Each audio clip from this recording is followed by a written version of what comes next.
Hello YouTube.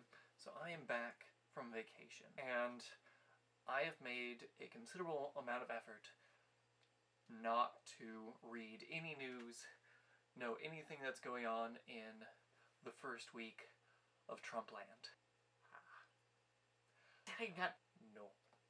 I should not say Trumpland again. So, what I'm gonna do is I'm gonna sit here and I am going to crack open a nice beer and I am going to read the headlines of last week. It should be fun, right? I mean, like, how much could have really happened? So, I'm going for it. Hey.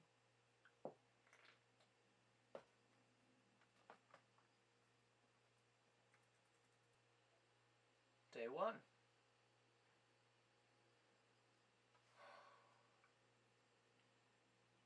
I mean, we expected this, you know.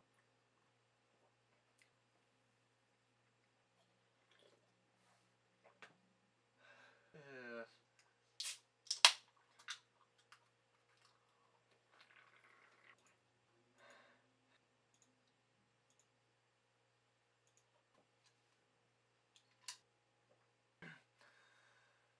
Alright.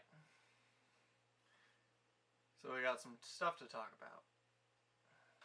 Alright, so let's go from the top. So we have day one, which, even though Trump said that day one was going to be Monday for him, of course he already has his cronies out that are spreading the MAGA goodness. Yep. Alright, so we have day one, which was Saturday, the day of the protests. I did a little video on the protests here in Seattle. If you want to see that, you can click right here. And yeah, it's pretty cool. I mean, we got a huge turnout. They expected 20,000, but we got 175,000, which is amazing. And over 2 million people worldwide. Now, of course, that is something that they will say differently about later, but we will get to that because today, which is last Saturday the 21st, is the day that Spicer comes out for his first press conference. And even though it was like unannounced, he just like told them an hour before, and he's just like, we're gonna do this now, cause you're in trouble. So he gets there and just starts berating the press, like just telling them that they were false, that these are things that did not happen in terms of the numbers that were at his inauguration. Now here's the thing that I think is hilarious, is that Spicer even sells himself short. He can't even get the facts that he's trying to promote, that he's trying to make himself look good. He can't even get those right. He said that there were 420,000 people that were using the DC Metro that day, which is like one of the ways that they can actually count it, because apparently nobody can actually count the crowds. That's too hard. Nobody can count the crowd, so people in the DC Metro is a good way to figure out where people are moving around. Well, 420,000 is the number they gave us, but it was really 550.5 thousand people. And that's a lot of people. That's nothing to be, you know, shy about. It's definitely more than the average day in DC, but Obama's 4 years ago was 780,000 people. So it is bigger, and Spicer just refused to acknowledge any of these facts and said, one, that the inauguration crowd was bigger, and two, that more people use the DC Metro, which is just wrong. I think this story is the most important because this could be the beginning of Trump TV. And we might actually see a government TV, which is kind of frightening, kind of very frightening. So, the end of the press conference, Spicer says that the president's going to be meeting with the Mexican Prime Minister. Except they don't have a Prime Minister, they have a president. Oh, I don't even know on this one. Day two. Alright, day two. So day two, which would be Sunday the 22nd, and that is the day that Kellyanne Conway introduced us to the idea of alternative facts. Yeah, Alternative facts. That's going to be a thing. I think this one should really stick. People don't think that we're paying attention to that, but 1984, George Orwell's dystopian future, 1984, just reached the top 10 list of bestsellers, which I think is pretty funny and terrifying. I think Bill Maher said it best. Somebody at the White House had claimed it's like the weather, in that sometimes, you know, you got people that differ in their opinions. You got people who think it's going to be rainy, and then some people who say it's just going to be cloudy. But you know, one thing that they don't disagree about is what the weather was yesterday. So, alright, the next day, day 4, this is when he said it was going to happen. He said he was going to get to work. He said he was going to lay down the law, and he did. All over women's rights. So right after that huge big protest that was on Saturday, the largest protest in human history. They decide, fuck that, and they decide to pull all federal funding from any international companies that are funding abortions, making that very obviously one of their key points. Pence had been very, very keen on is pulling the funding from that kind of stuff. And there's a lot of more conservative Republicans and stuff, and maybe he's just trying to appease that. But I don't know. Is that it? Is he really just trying to appease anyone except his fan base? And maybe that's it. Maybe that's just something for the fan base. Oh, this was also the day that because he is now at work, he felt the need to actually tell some alternative facts of his own, and tells us that 3 to 5 million illegal votes were cast in this election. Were illegal immigrants or dead people. Dead people that are voting, which we've gone over this. We have, like, previous administrations have looked into and we found like 4 instances in like the past decade that have actually happened like this. It is very hard to actually get illegal voting in our system because we have a lot of checks and balances. We do that American thing, but nope, apparently not. So it's just not good enough for him, and this is, you know, he's living in his own mind.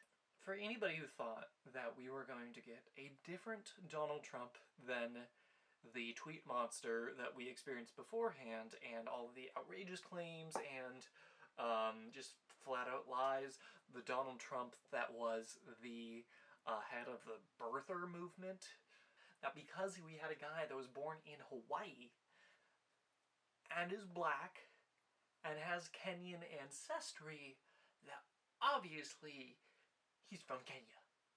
Tuesday! Oh my god, it's only Tuesday on our list, and oh my god, okay, so he's getting back to work. He is working on the wall now. So like I was saying, we thought that he was just making the shit up on the spot when he was making his campaign promises, and, you know, I mean, even Obama didn't deliver on most of his campaign promises, but here we have another executive order to start work on the Mexican border wall, which does still need to be actually approved by Congress. He can't just do it, and, you know, things need to be prepared, but that is also a common theme with this presidency I think we'll see going forward, is that Donald Trump doesn't really think about things, he just does it, a lot like his tweets. How uncanny. So let me just say, we already have a wall on the border. I know it's like blowing your mind right now, but we already have a wall on the majority of the border, and it's called a fence. Yeah. And making the fence higher or thicker doesn't make it better. Because you know how most illegal immigrants get into America? They fly. This is also the day that they start up again, with the Dakota pipeline and say that that is totally okay to just plow on through Native American land, even though they say that this is a sacred area and that's their water and that you can't do that. But they're gonna do it. Then it's also the day that Spicer comes back. Spicer is back and he's sparring with the press and he says, they're asking him about the numbers that Trump was giving him, the fake numbers of the 5 million illegal votes, and Spicer just says, this is what the president believes. So nobody has the courage to tell him, obviously. I also want to point out that on this day, this is the day that we find out that Spicer has been running his shit on Twitter through a Gmail account. Not only is he still using a Gmail account, but several members of the staff are using Gmail accounts, and also Yahoo email accounts. Do we have to go over how many times Yahoo has been hacked again? Maybe we need to go through one more. I don't know. Maybe that'll get it through their heads. Especially all the shit about Hillary's emails. Good God. And Wednesday. So Wednesday is the day. It was the day that he actually had an interview for the first time after being inaugurated that he would do with ABC News. And he seemed to be very indicative that he would want to do, use torture. He said we have to fight fire with fire. And that he believed waterboarding just works. Still doing that. He also toughened his policies on sanctuary cities, like the one I'm in right now, by cutting a lot of the federal funding. Now my mother, God bless her, actually did the math on this whole thing, because she's an accountant, she works with that kind of stuff, and she did the math on this whole thing and looked into that if the federal government actually cuts every bit of public funding from Seattle, which would be a huge blow, but if they cut every bit of public funding, federal funding from Seattle, it would come down to about $102 a person, which isn't cheap. It's certainly a blow to the economy, but I don't know about you. I'd be willing to pay it. On Thursday, that big important wall that Trump wants built, he says, of course, Mexico is going to pay for it. The not Prime Minister, Peña Nieto, says, nope, no we're not. And also Vicente Fox, who's the former president of Mexico, says this. Yeah, they're not doing it. On Thursday, the 27th, the GOP goes for vacation. Except it's not a nice, fun vacation like mine where I got to ignore all of this crap. No, it was a vacation to Philadelphia where they talked. And we know that they talked because we have a secret recording. So that's cool. So what came out of this secret recording was that they have no idea what the hell they're gonna do with Obamacare. They don't know. They've been working on it for 8 years. This isn't just a recent thing that the Republicans have trying to take down Obamacare. This isn't even just a Trump thing. This is a Republican thing, and they've been working on it for 8 years, and they were talking. We have the tapes, and if they said that if there's any consensus about it, it's that there's absolutely no idea how to proceed with this. I'm someone with what you would call pre-existing conditions, so I rely very heavily on the ACA because if I didn't have the ACA, I would have to pay not only just the premiums of whatever insurance, but I would have to pay around $3,500. And if the lifetime cap gets repealed, I will have to switch my insurance company every 5 years. That is something that I have to deal with, and I can't imagine what other people who rely on the ACA have to deal with to have stuff like treating cancer, or a broken leg, or other things like that. I'm going to be doing a lot more research on the ACA and Obamacare, and what the GOP's concerns are with it, so look out for that in a later vid. Saturday. Alright, so we knew this would happen. Well, we had gotten word earlier, around like Wednesday, that there was a draft saying that they were considering having a ban on Muslim countries. Now, it's obviously very unconstitutional to actually have a Muslim ban. As the law is currently set, that would be completely illegal, and they would not be able to get away with that. But what Trump can do right now is that he can issue a ban on people entering from other countries, even if they have a green card, people entering from other countries that are on this ban list. Now, the problem with this list, for one, it has been done in the past. Don't get me wrong. It's been done in the past with Obama and other presidents. But they've told people about it. Stuff that actually makes things run. They tell people about things before they do it. Trump didn't tell anyone about this. He told his cabinet, and his cabinet was told not to tell other departments. Not to tell Department of Transportation or whatever it is. The airports had no idea that this kind of stuff was going to happen. The police had no idea this kind of stuff was going to happen. Nobody knew about this executive order coming in. Granted, it is an awful thing. There are people that are being detained in airports that were on their way over, or people that were in airports in Istanbul or wherever that aren't able to make it over to the United States. Turkey is still a NATO ally, by the way. As much as their country is screwed up right now, they are still a NATO ally, and that is something that Trump has just flown out the window. So luckily, it looks like we are making progress to fight this one. Protests in the street.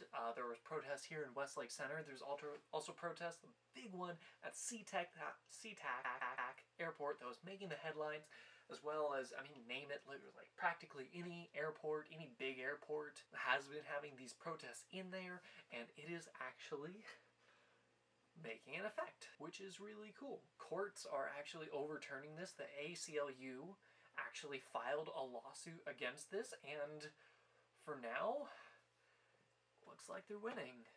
So we'll see where it goes. There are still people at SeaTac that are being detained.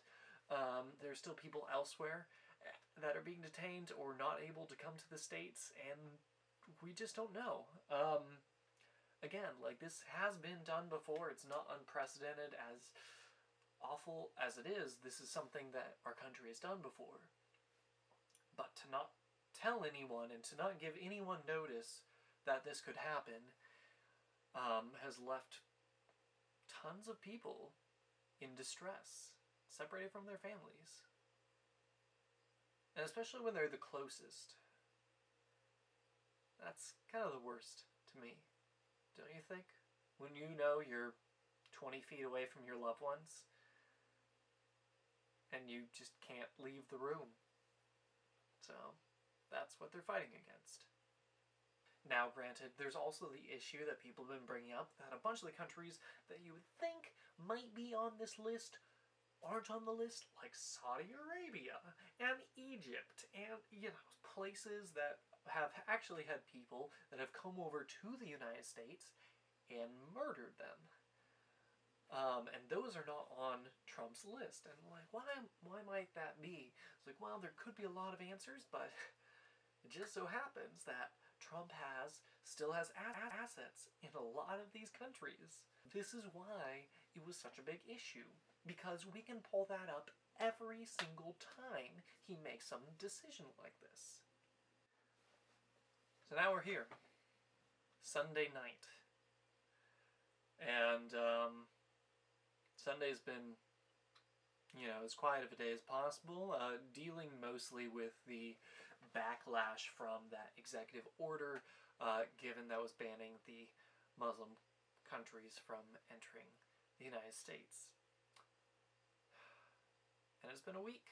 It's been 1 week in Trump land. No, I can't say that again. That is awful. Yeah. It's going to be busy. There's no way that I'm going to be able to just keep on doing one video a week, because there's just so much. There's so much. And what we're seeing now, with the fallout of how this last executive order was carried out, is that people are starting to lose faith. They are. And what really counts is the Republican senators. The people in power of the GOP will lose faith in Donald Trump if he continues like this. The question is, what's the end game? So to end this week, I'm going to leave you guys with a quote. And this is a quote from George Orwell, so the author of 1984. It's a quote from him, not from 1984, but from a critique that he gave Mein Kampf. Whereas socialism, and even capitalism in a more grudging way, says, I offer you a good time, Hitler says, I offer you a struggle, danger, and death. And as a result, the entire country places itself at his feet. Now, I know a lot of people have made comparisons of Trump to Hitler. And a lot of people have complained, saying that that's totally bogus, that's unfair. And I will say it's overused. But we can't let our guard down. Ever. In any administration, we can't let our guard down. Because the second that we do, we allow someone who is smart and who does have the intention to take power, we allow them to do so. And the best weapon against that is to keep informed. So stay with me. I'm going to keep making videos. This is my first one, so hopefully they get better than this, but we're going to keep informed together as a community. And if you guys have any advice, I would absolutely love it. So, keep your heads level, keep informed, and beware the fake news.